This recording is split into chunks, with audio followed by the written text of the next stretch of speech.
Halo guys, pernahkah Anda berpikir mengapa kita harus terus ikut pemilu setiap 5 tahun sekali? Mengapa kita boleh menyuarakan pendapat, bahkan mengkritik kebijakan pemerintah tanpa takut dipenjara? Atau mengapa seorang presiden atau pejabat bisa diadili jika melanggar hukum?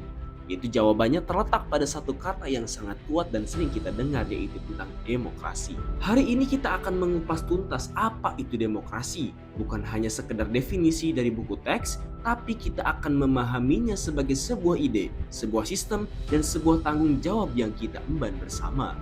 Oke, mari kita mulai dari yang paling dasar dulu. Secara etimologis, kata demokrasi itu berasal dari bahasa Yunani kuno, yaitu demos yang berarti rakyat dan kratos yang berarti kekuasaan atau pemerintahan. Jadi, secara harfiah demokrasi berarti pemerintahan dari rakyat. Definisi paling terkenal datang dari seorang Abraham Lincoln, yaitu seorang presiden Amerika, yang menyebut bahwa demokrasi sebagai pemerintahan dari rakyat, oleh rakyat, dan untuk rakyat. Dari pernyataan Abraham Lincoln ini kita bedah satu-satu. Yang pertama kita akan membahas dulu apa itu dari rakyat, yaitu bahasa Inggrisnya government from the people, yang artinya sumber kekuasaan tertinggi ada di tangan kita, yaitu rakyat sendiri. Pemerintah yang sah adalah pemerintah yang mendapat mandat dan legitimasi secara langsung dari rakyatnya, bukan dari warisan, kekuatan militer, atau penunjukan sepihak saja.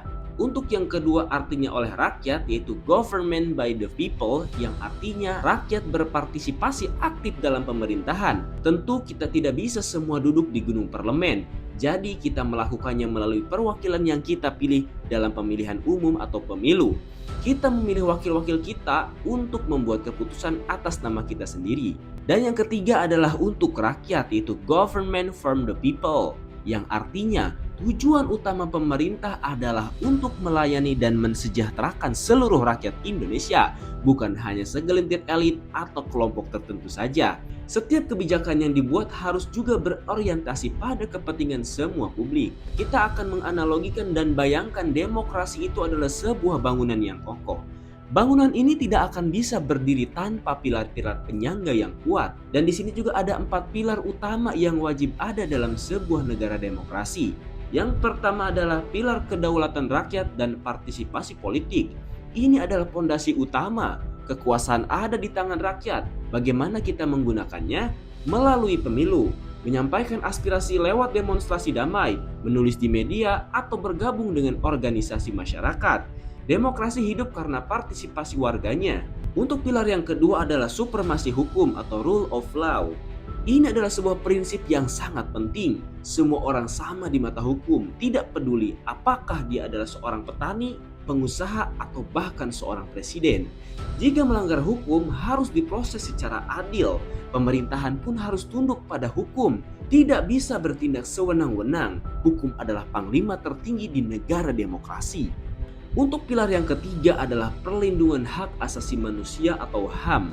Demokrasi sejati melindungi hak-hak dasar yang melekat pada diri setiap individu. Apa saja contohnya? Yang pertama adalah hak untuk hidup dan merasa aman di negara tersebut. Dan yang kedua adalah hak kebebasan berpendapat dan berekspresi. Kita boleh berbicara, menulis, dan mengkritik pemerintah. Untuk yang ketiga adalah hak kebebasan pers. Media bebas meliput dan mengawasi pemerintah secara langsung. Dan yang keempat adalah hak kebebasan berkumpul dan berserikat, dan kita juga boleh membentuk sebuah organisasi atau berserikat dengan yang lainnya. Yang selanjutnya adalah hak kebebasan beragama dan berkeyakinan. Di negara demokrasi kita bebas memilih agama apapun tanpa ada tekanan dari siapapun. Tanpa jaminan HAM, demokrasi hanyalah prosedur kosong. Pilar keempat, pemilihan umum yang bebas dan adil dan berkala. Pemilu adalah jantungnya demokrasi. Inilah momen di mana rakyat secara langsung menggunakan kedaulatannya. Agar pemilu dianggap demokratis, ia harus memenuhi syarat-syarat tertentu. Yang pertama adalah bebas. Setiap warga negara bebas memilih tanpa tekanan atau intimidasi dari seseorang. Yang kedua adalah adil. Setiap suara dihitung sama. Penyelenggara pemilu harus netral dan profesional. Yang ketiga adalah berkala, diadakannya secara rutin, misalnya setiap 5 tahun atau 10 tahun sekali, untuk memastikan pemerintah tetap akuntabel. Jadi mengapa sistem yang terdengar rumit ini begitu penting bagi kehidupan kita sehari-hari? Yang pertama adalah untuk mencegahnya tirani dan penyalahgunaan kekuasaan.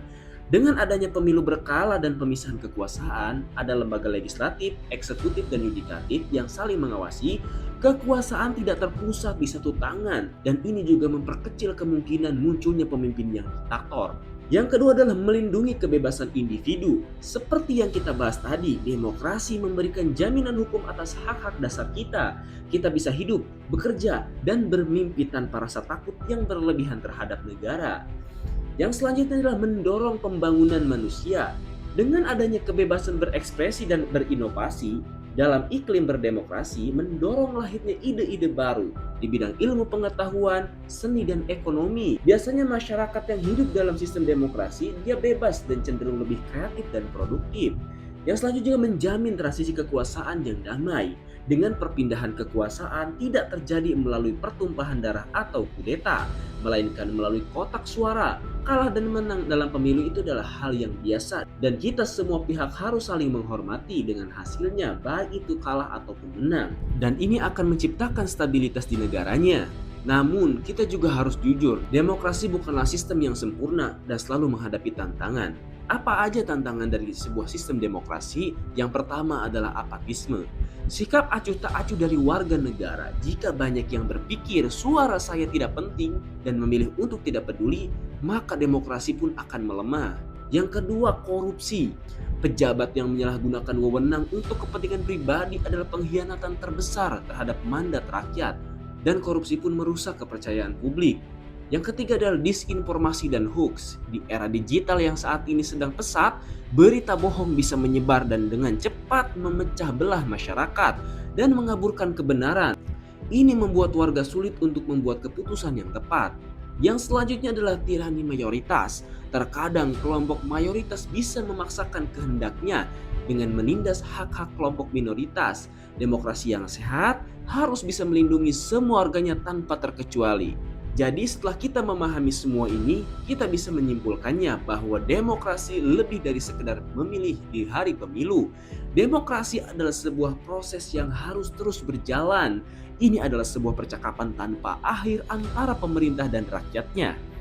Ia adalah sebuah komitmen untuk menghargai perbedaan, menjunjung tinggi hukum, dan memperjuangkan keadilan. Demokrasi pun tidak diberikan begitu saja. Ia harus terus dirawat dan diperjuangkan setiap hari. Dengan apa caranya? Itu dengan menjadi warga negara yang aktif, kritis, terinformasi, dan bertanggung jawab. Kekuatan untuk membentuk masa depan di negara kita pada akhirnya ada di tangan kita semua. Menurut kamu, apakah ada yang kurang dengan pernyataan saya ini? Jika ada, silahkan tulis di kolom komentar, kita akan diskusi di sana.